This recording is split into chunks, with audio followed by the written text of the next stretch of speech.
Aloha. With 1 minute past the hour, we do like to start on time here with our Maui TechOhanas and generally our meetings with Maui Economic Development Board. So welcome to tonight's Maui TechOhana. My name is Annette Lynch, Program Manager with Maui Economic Development Board. And I just have a little bit of housekeeping for you before we get started. So if you haven't done so yet, and I haven't even set a good example, but rename yourself. If you go to around your photo, you can rename yourself and make sure you have your name on it and your organization name. Let people know a little bit where you're from, what your business name is.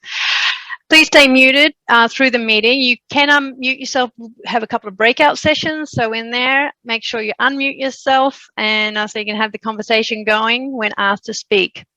We've got pass the mic. So when a breakout, sometimes it can be a little bit hard to say, okay, who's next? If you just pick someone, nominate someone, it helps to keep the conversation flowing. And we'll have opportunities to ask questions after our guest speaker, who will introduce in a while. But you can post your questions in chat, or you'll be able to raise your hand using the reactions function if you want to come off mic and ask your question. And yes, the presentation is being recorded and will be available later. So just a little bit to know what to expect today. We've got the introductions. We're going to have a couple of networking breakouts either side of our guest speaker, Alex Fielding of Privateer Space. And do stick around for the end because we're going to have a couple of prize drawings. So make sure you have to be here to win it. And then we'll be closing around 6:30. So with that, I am going to pass the mic to Frank Dorrego Jr. of Maui Economic Development Board. Frank.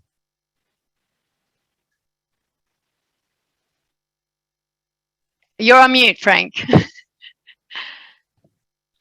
A classic mistake, COVID mistake. There we go. Aloha kako, e komo mai. Welcome to the third virtual TechOhana this evening with our featured speaker, Alex Fielding of Privateer Space. As you know, MEDB presents these events to inform and inspire our local tech community.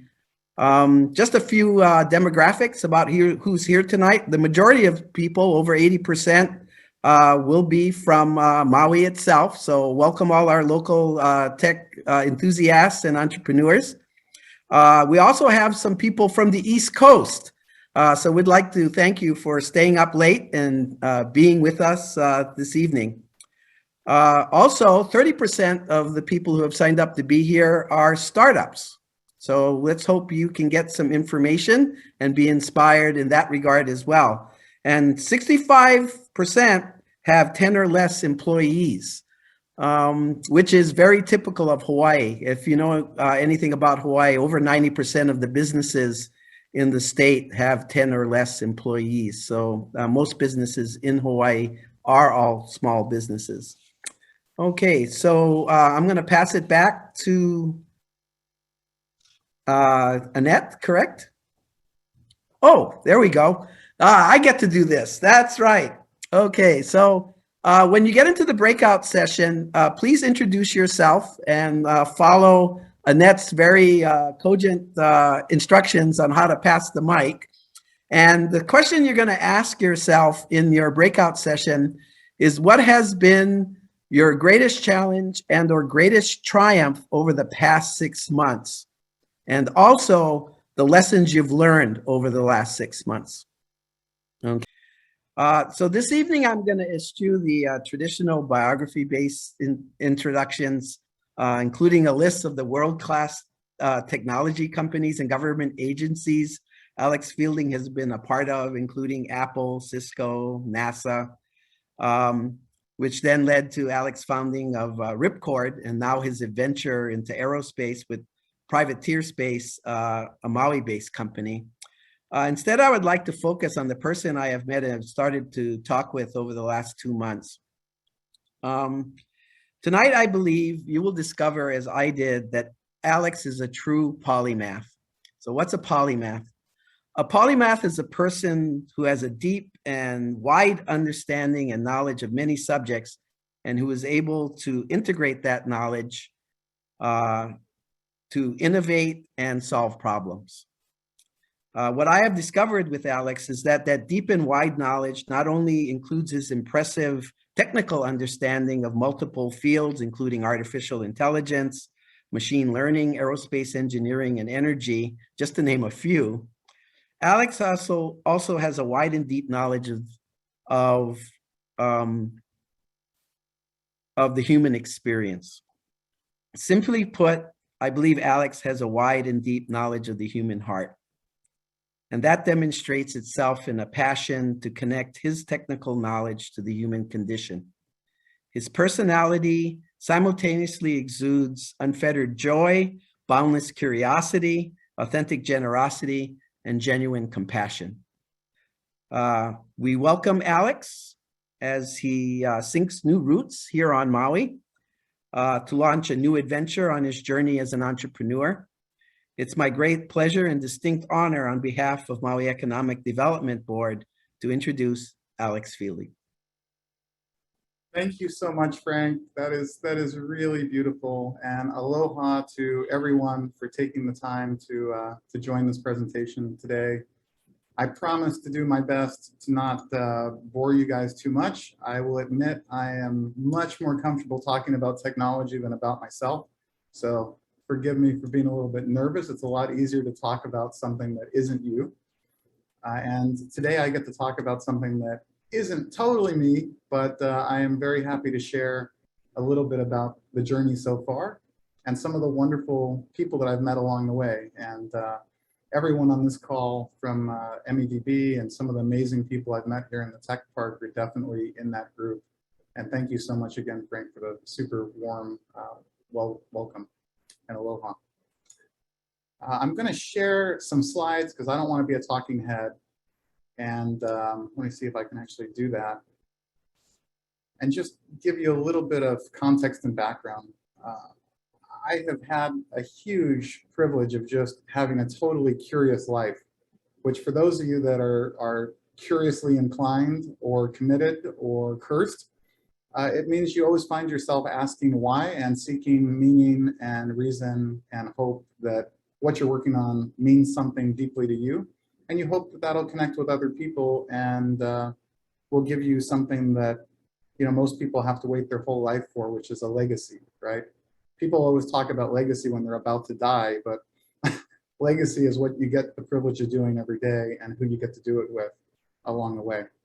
So I'm really excited to share a little bit about maybe my last venture. I'll give you the weird business cliff notes for those of you that are starting small businesses or are in a cohort and you're working with your friends or you're working with your comrades in arms and you've decided that there's a problem so big and something so unjust that you have to go solve it. I've had a great pleasure in being able to do that over the last 30 years.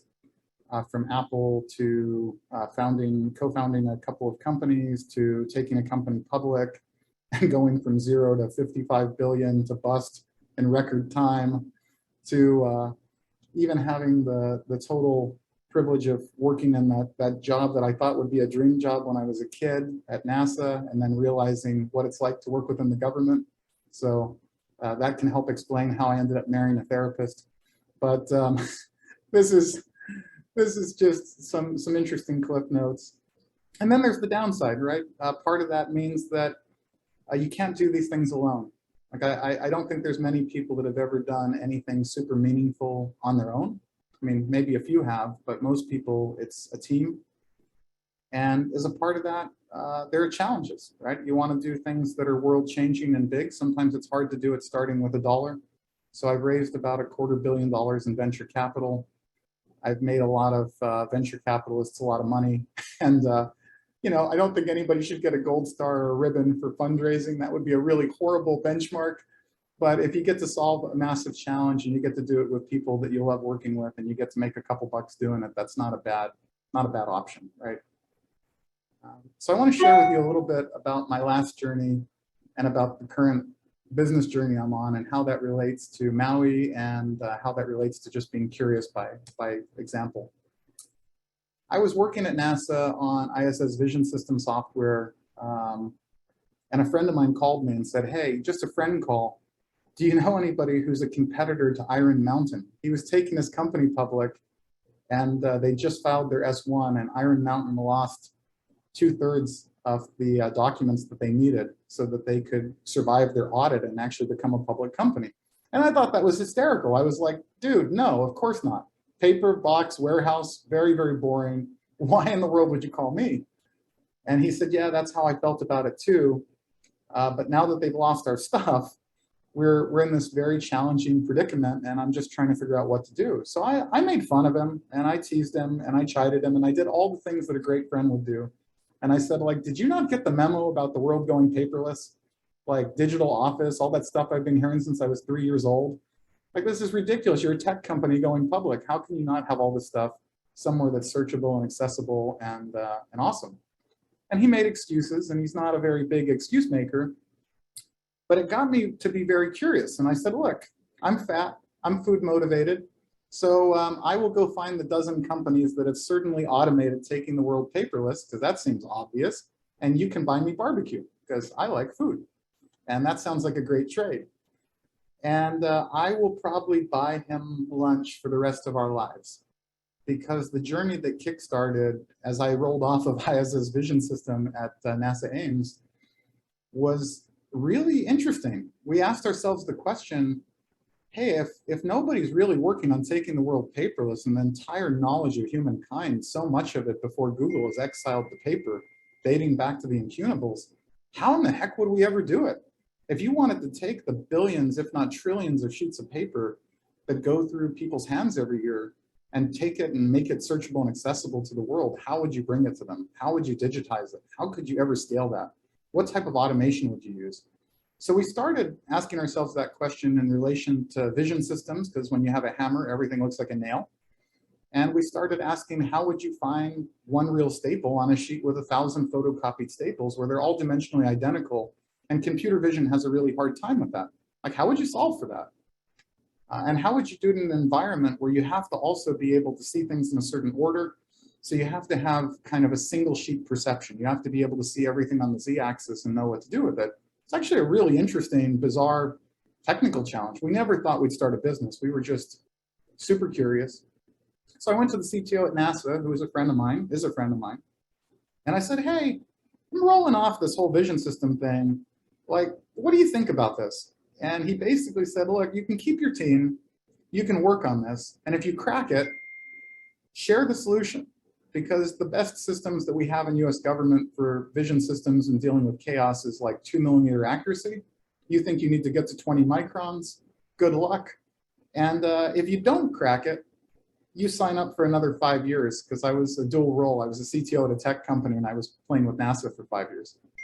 So I said, oh, wow, this is the closest I'll ever come to a tax refund. Let's try that. And we started to try that.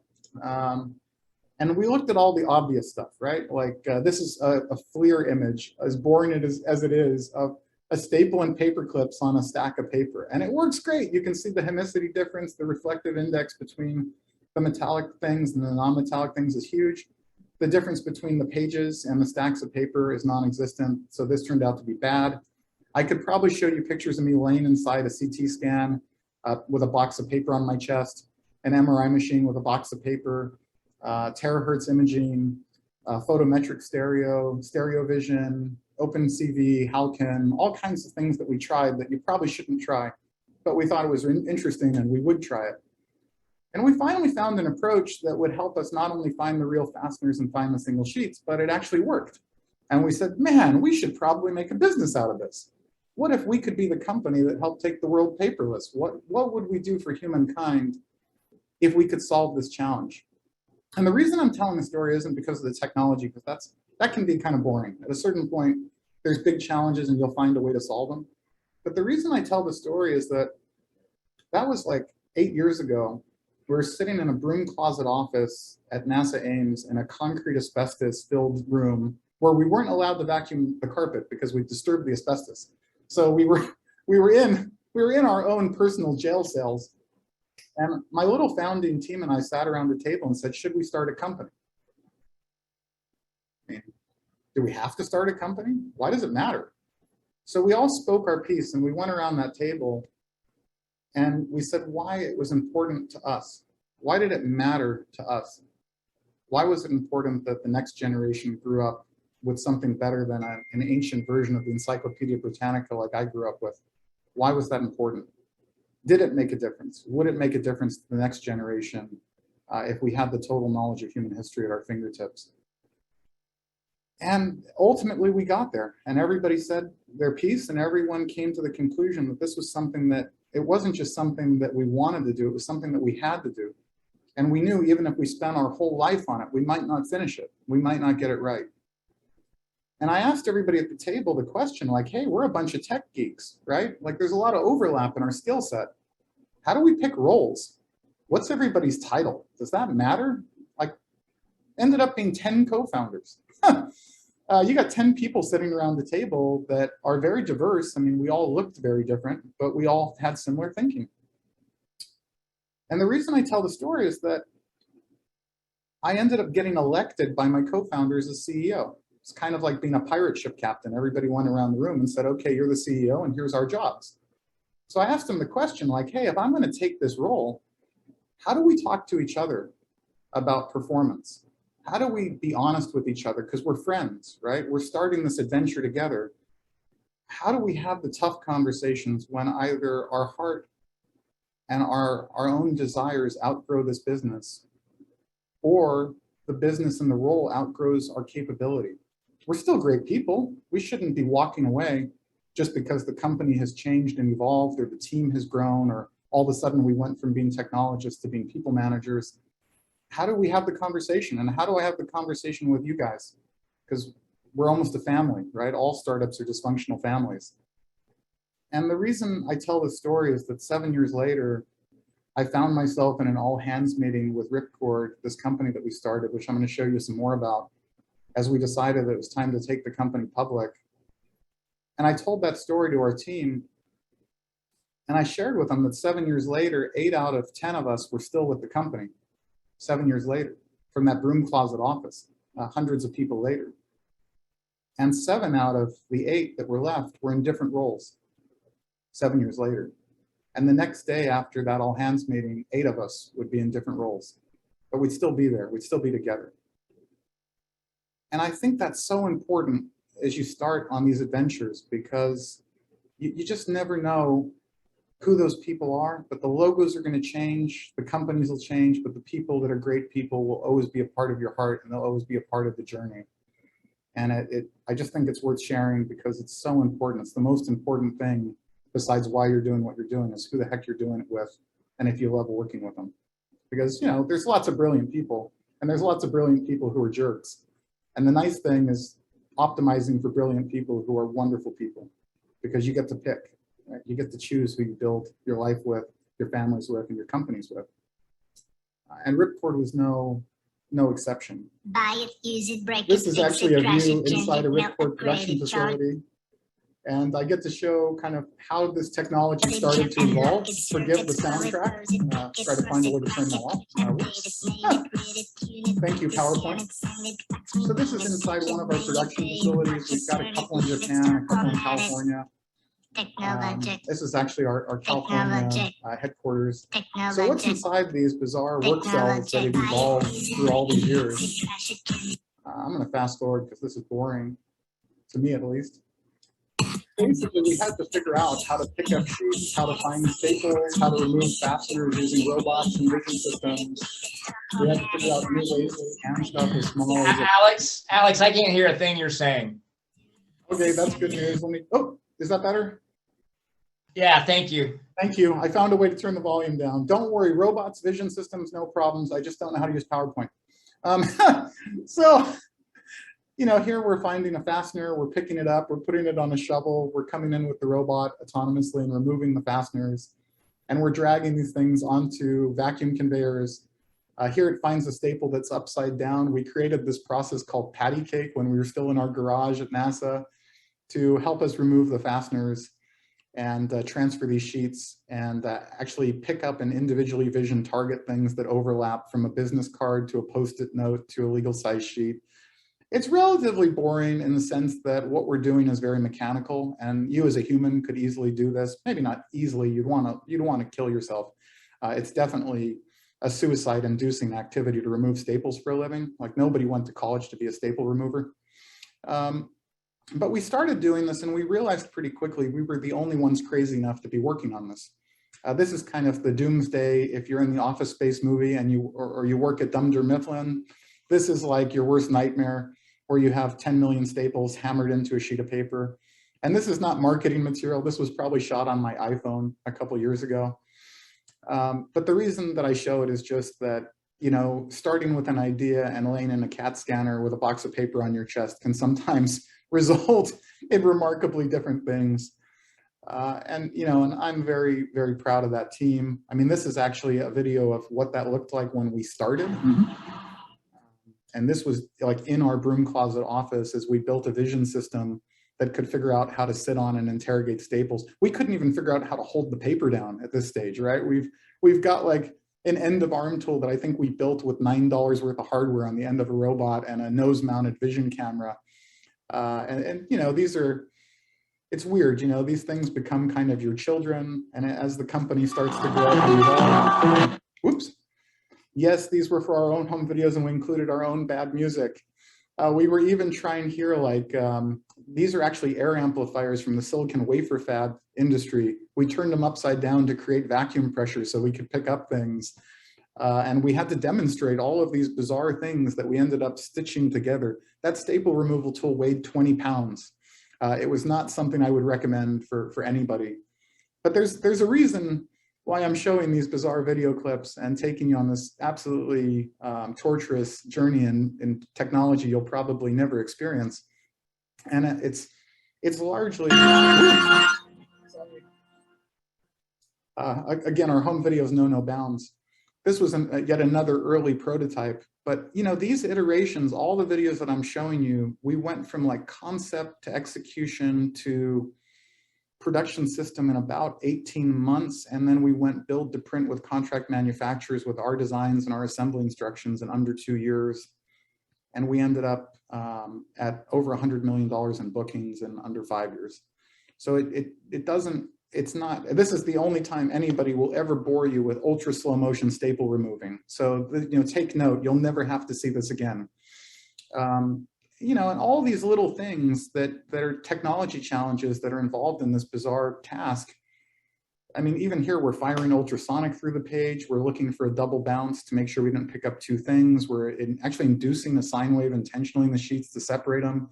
There's all kinds of bizarre technology that sits behind these systems that you would never think actually needed to exist.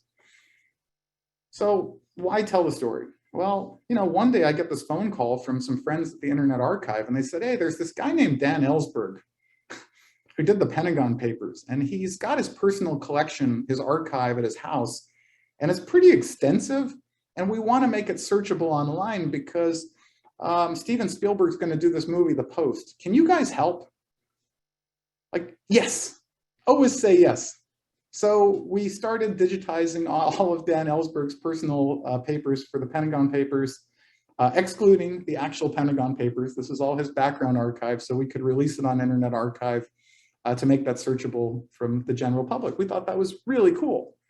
And then one day I got this bizarre phone call. And this guy calls me named Lobsang Sangye. His people called me as the elected president of Tibet, or the Central Tibetan Administration. And they said, Lobsang really wants to meet with you. I thought it was a prank call. I do not get calls from any elected leaders, even if they're exiled and banned from the United Nations. They don't call me. It just never happens. They said, he wants to meet with you. He's going to be in San Francisco. Would you take the meeting? Sure, I'll take the meeting. That sounds hysterical. I can't wait. And growing up in a family with a devoutly Muslim mother and a devoutly Roman Catholic father, of course, I'd become Buddhist, which is what happens all the time. So I went to go meet with Lobsang, and he shared the story with me about 30,000 sacred Tibetan Buddhist canons that were disintegrating faster than they could be read or translated from Sanskrit to Tibetan and Tibetan to English. And he asked for our help. And there's a theme in my life where when somebody asks you for help, you say yes. And I instantly said yes, not thinking about what my board of directors might think, what my investors might think, what our Chinese investors might think. You just say yes, because it's the right thing to do. I mean, what if you could preserve an entire cultural history while it's vanishing in front of you? Is it worth it? Yeah, of course it's worth it. It doesn't matter what it costs. You have to do it. And when I asked Lobsang, I said, where in the hell did you hear about Ripcord? Like, I'm so honored to get a chance to meet. And he shared with me that His Holiness had read an article about us on TechCrunch. For the rest of my life, I will think about the Dalai Lama sitting on the John with an iPad reading TechCrunch. Forgive the visual, but that's what's happening in my head at the time, that this must be happening. So that was an eye-opening, strange experience, but I'm glad we said yes. And then I got a phone call just, I don't know, not even a year ago, bizarrely from one of our receptionists at our headquarters building. And she said, Alex, I don't mean to bother you with this, but I don't know if you saw this, but this guy has a GoFundMe campaign. And it sounds really interesting, and it sounds like something we could help with. He was an original founding member of the Black Panther Party, and he has the Black Panthers' complete personal archives of personal recordings from their private meetings for years and years and years. And they're in a storage office or storage container, but he spends his entire Social Security check protecting them, and he's homeless. Can we help him? So you say yes. You just instantly say yes. Go find them. Let's find a way to help. And we had that beautiful opportunity to not just meet and connect, but also to take that archive and find a way to make the total history of the Black Panther Party searchable. And it was incredibly, again, one of those stupid moments where I didn't think that saying yes was going to get me in a lot of trouble.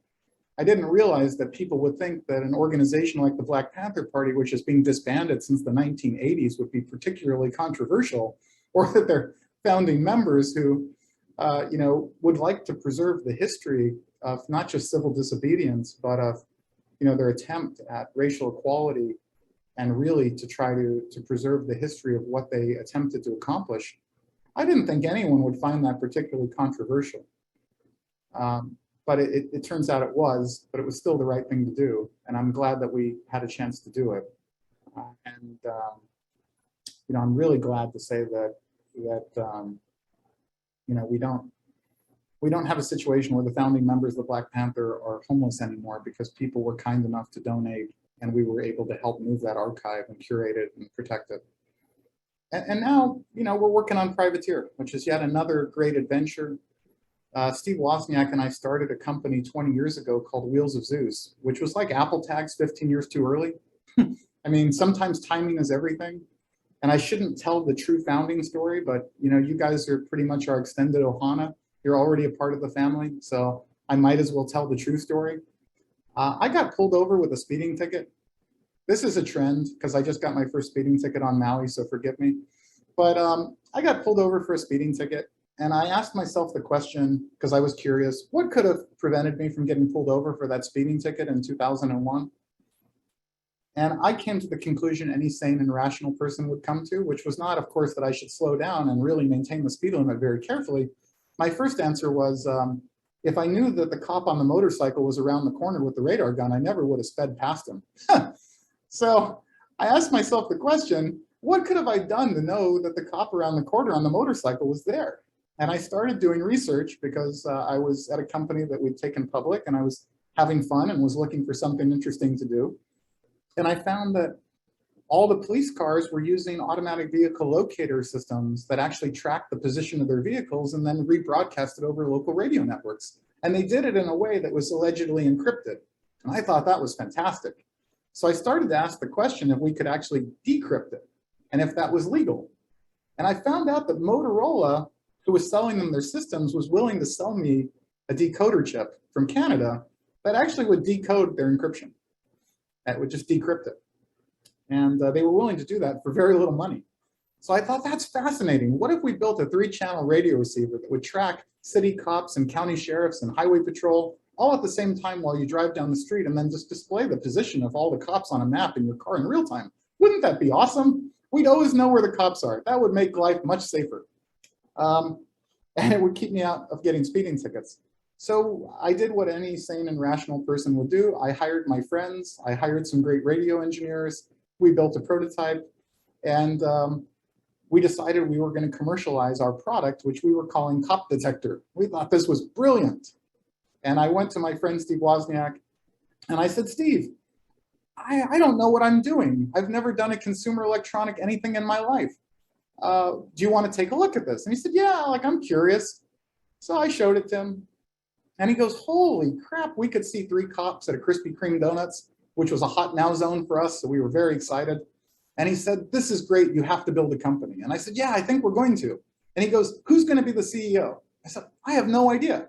He goes, are you going to be the CEO? I said, no, I shouldn't be a CEO. He goes, well, I'll be the CEO. I was like, you definitely shouldn't be a CEO.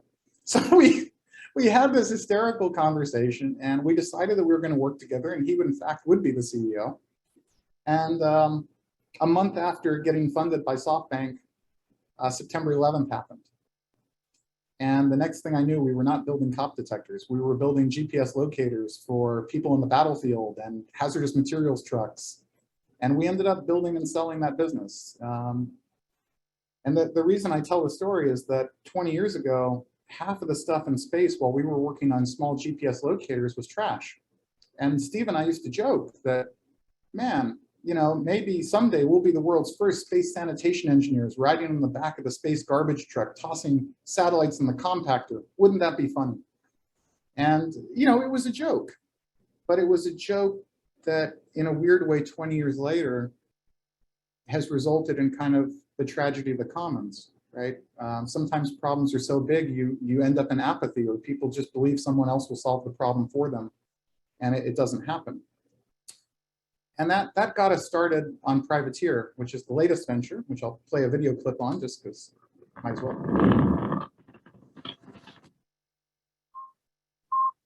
Together, we'll go far. We'll look out for one another, solve problems together. This isn't a race. It isn't a competition or a game. We are not one person, one company, one nation. We are one planet. We are explorers. We are dreamers, risk takers, engineers, and stargazers. We are human, and it's up to us to work together to do what is right and what is good. So here's to taking care of what we have so the next generation can be better together.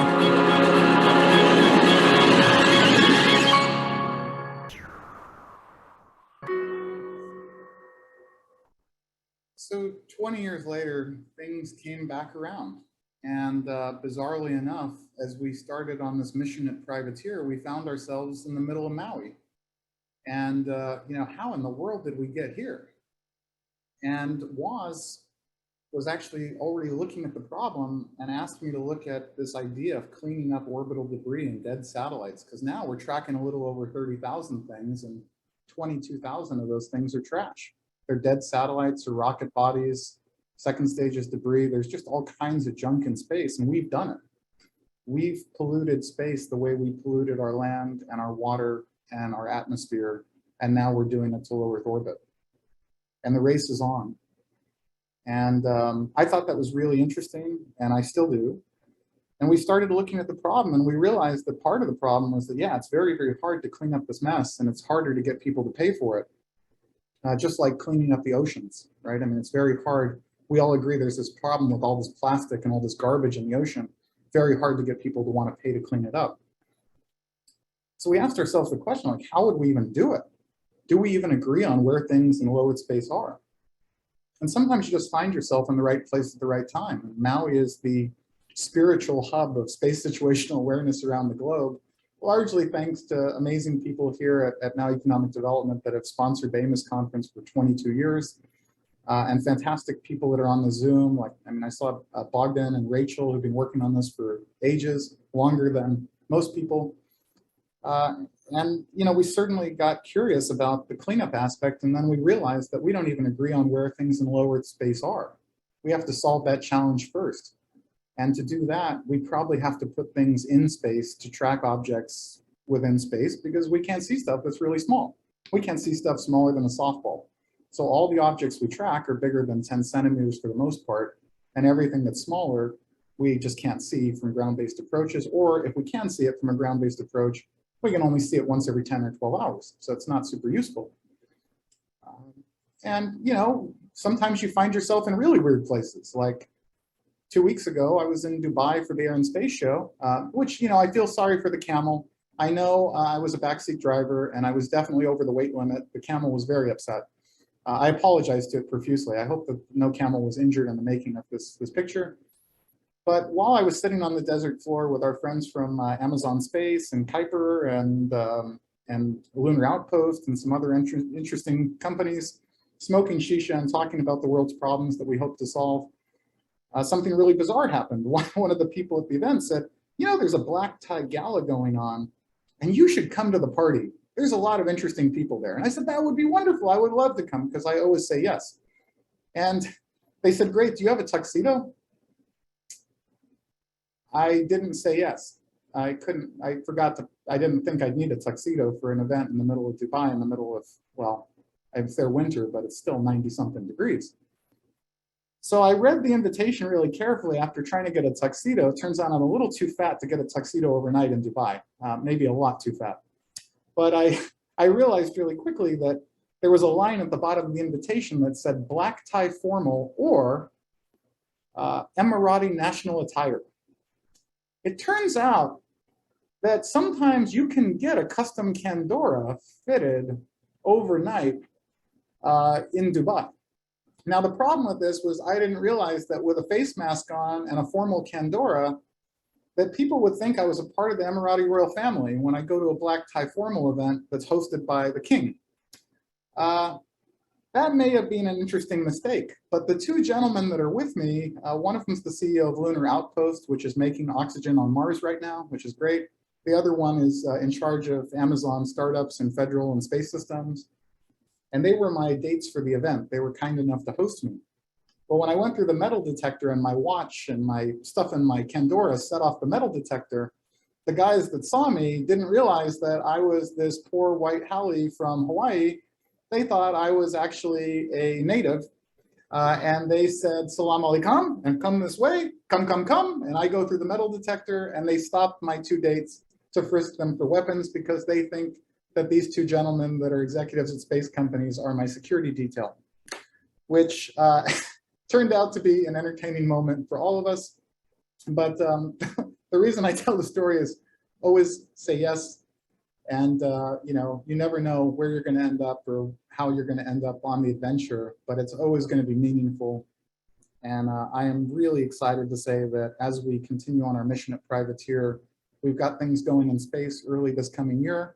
And thanks to the Amos conference, which is another one of those things where you should always say yes, we ended up finding ourselves at a time in this company where we did not expect to have revenue, having you know, 7 figures of revenue because the Amos conference turned out to be a great place to meet people and a great place to share a message. And that was totally unexpected, right? So the return on investment on saying yes turns out to always be consistently high. And I could share a whole bunch of other crazy stuff and probably more videos that you really don't want to see. But you know, I would just say thank you guys so much for putting up with me for this long and lengthy, long-winded presentation. And I'm happy to, you know, answer any questions and really thrilled and honored to be here. So thank you guys so much.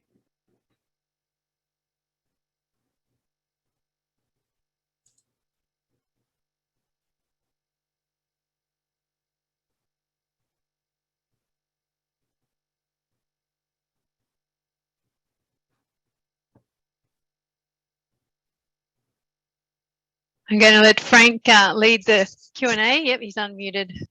Yeah, I'm unmuted. I have to put myself back on to full screen here.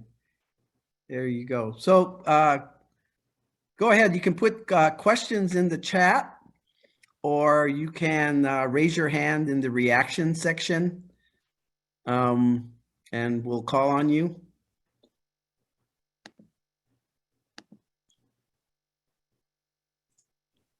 And you're going to be my eyes as well, Annette, okay? Anybody have any questions? Just type them in the chat and then I can... I'll tell you guys a funny, just because there's so many entrepreneurs in the room, and I know how much.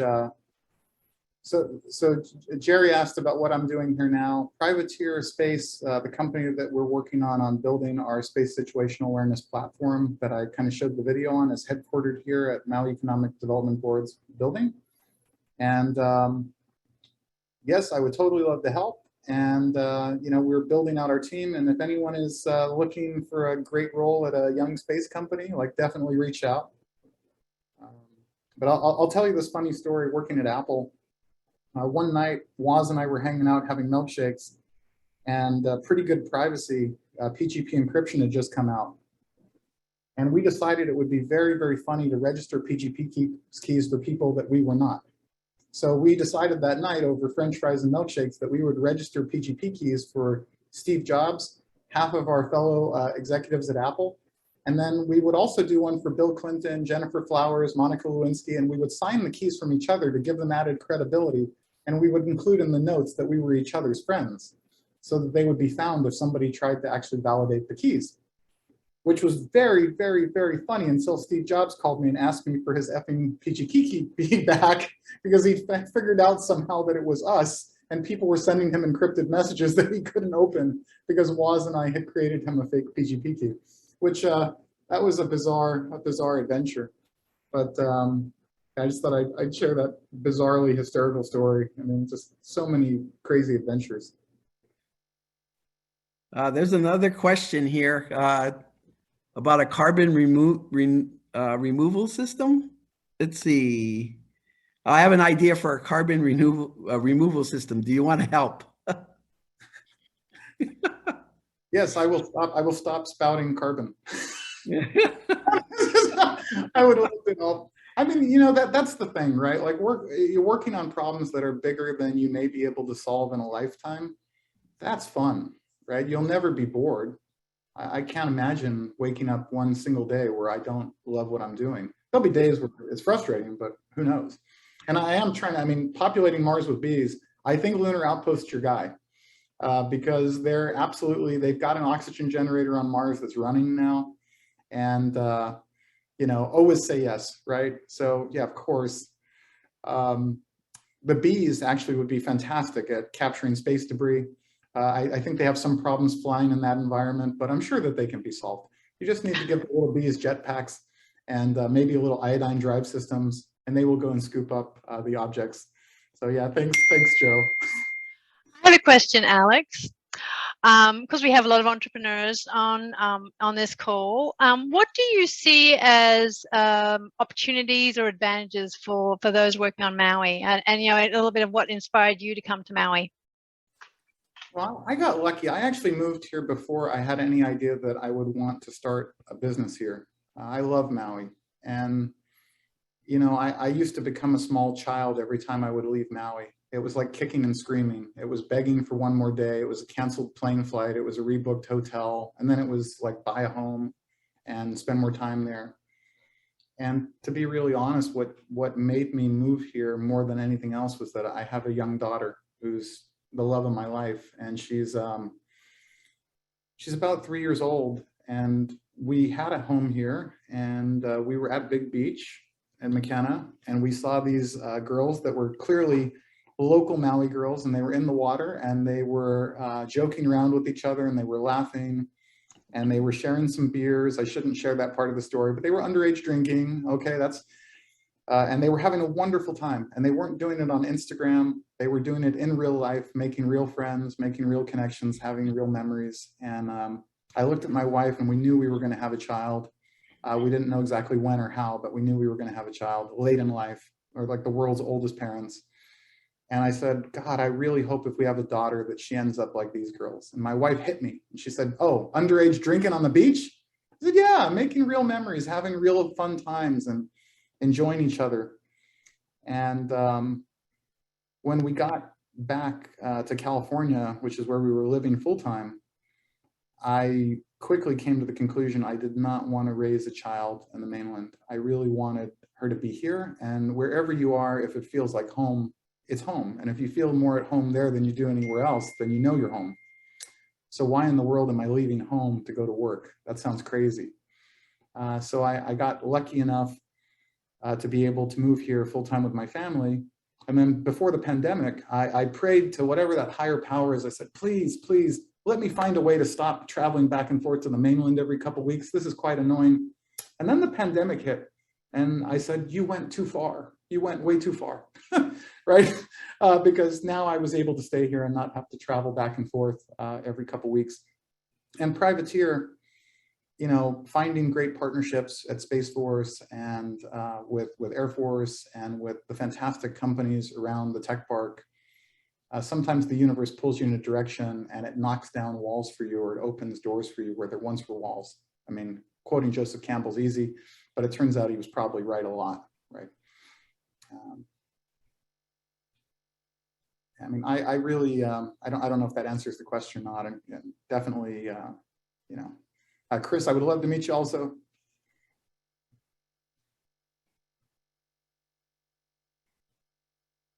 Okay, so here's Jerry Smith. Hi, Alex. You're an next door neighbor. Jerry, I didn't even see you here. You know, Jerry was kind enough to give me, I have it on my desk, Jerry. It's right here. Jerry actually made this for me out of acrylic, which is beautiful. It's a little fishing lures. Yes, I mean, is that what it is? I knew it. Yeah.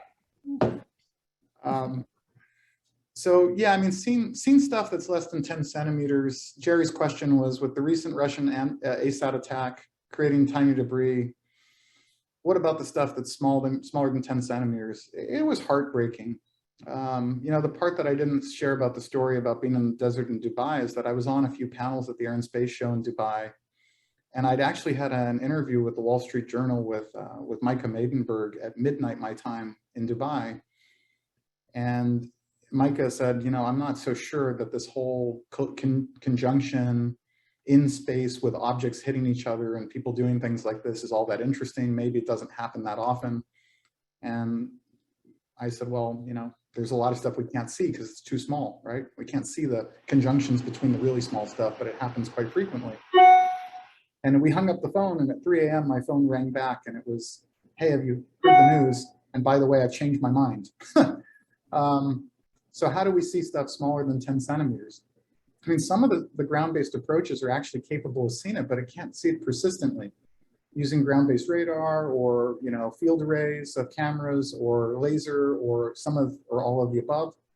And the space-based systems, like the system we're launching, which, by the way, we're launching our first satellite in Q1 of this coming year, which we call Pono 1. Pono is a 3U satellite that, in a small chassis, so 300 millimeters by 100 by 100, has 42 sensors. 30 are non-optical, 12 are optical.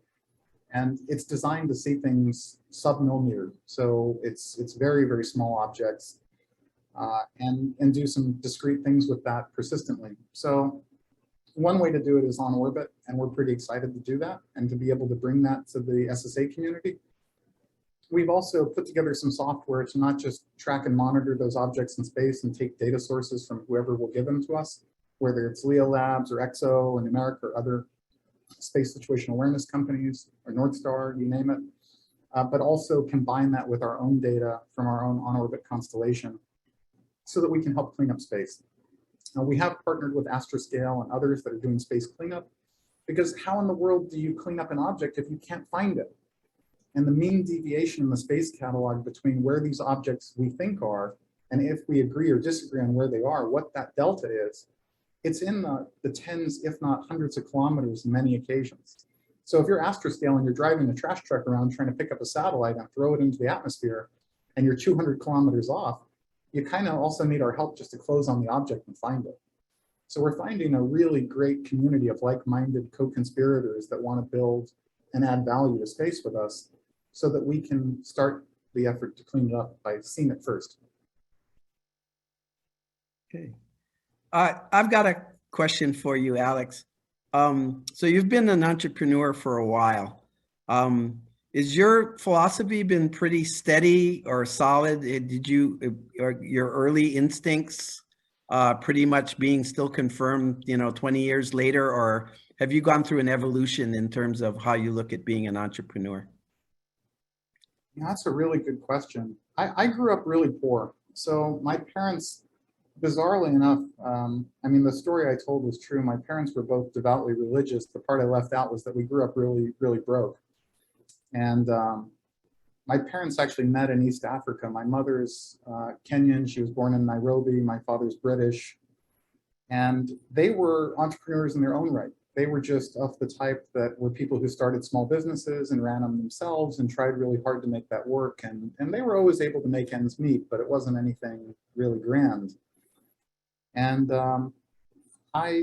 when I started out with this whole entrepreneurial thing versus intrapreneurial or inside a company where you're building a product, the number one thing when I started, to be honest, is like, hey, when you're broke, having some money sounds great. Like, let's just be honest, that's a pretty nice thing. I mean, people will tell you having a really bad day is still a really bad day. Yeah, it's a really bad day, but you don't have to worry about paying the rent. So there was certainly financial motivation early on, because I thought, boy, wouldn't that be interesting? It looks so easy. Everybody does it. And in Silicon Valley, which I was living in the Bay Area, you're surrounded by people who value technology, which unfortunately, it's a little bit like sometimes being in Hawaii where we value hospitality, but it's hard to see diversity around hospitality. Everybody supports hospitality. In the Bay Area, everybody supports technologies. It's a different myopic thinking that's broken. And, you know, my first attempt, oh man, I failed so hard. I got very lucky. I found great friends. I think the one thing that changed my mentality was realizing that ultimately the money side, you know, people say, oh yeah, do what you love and the money will follow. If you love working on really hard problems that are really huge, the number one thing that changed for me was that it's amazing how much easier it is to get people to support what you're doing if they really believe deeply in their hearts that what you're doing is the right thing to do. And if you believe it too, then it's obvious. You're not BSing. It's a very genuine thing. You're on a mission together. And companies, because they are big dysfunctional families, if you want to make it to the finish line together, you better all deeply believe, because that's what will keep you together on the really bad days, when things don't go your way, when the launch fails or the rocket blows up or the technology doesn't work or your investor is irritated or, you know, your customers are angry. So I think the number one thing that I would say is the lesson is, if you're going to make meaning, you know, make sure that it's something that really is worth doing, not just for your own heart and your own sanity. I mean, I married a therapist, thank God. It doesn't show, but I married somebody who was wonderful and would help me kind of work through that. But it made a huge difference, because then every project that I had the privilege of working on became something that was a life passion. It's something, you know, I don't, it's not like, oh, when do you take time off work? Well, this is what I love doing. I'll do this no matter where I am. I'll do it if I'm on the beach. I'll do it if I'm in the office. I'll do it in the back of my head. You know, sometimes it's to the detriment of realizing, you know, that you have to turn it off sometimes and decompress. But if it's something you love, you don't need to decompress so hard, right? You don't have to worry about getting the bends when you go home to spend time with your daughter or cook dinner, right? And those are things that I love about being on Maui and being here, and it's a big change, right? I get to actually put her to bed every night and cook her dinner. Thanks, Alex. That's a great way to end our question and answer period this evening. Thank you for listening to this Maui TechOhana recording. Please tell us what you think by going to surveymonkey.com/r/all caps MTO lowercase AF 21. We look forward to welcoming you to more Maui TechOhana in 2022. Mahalo.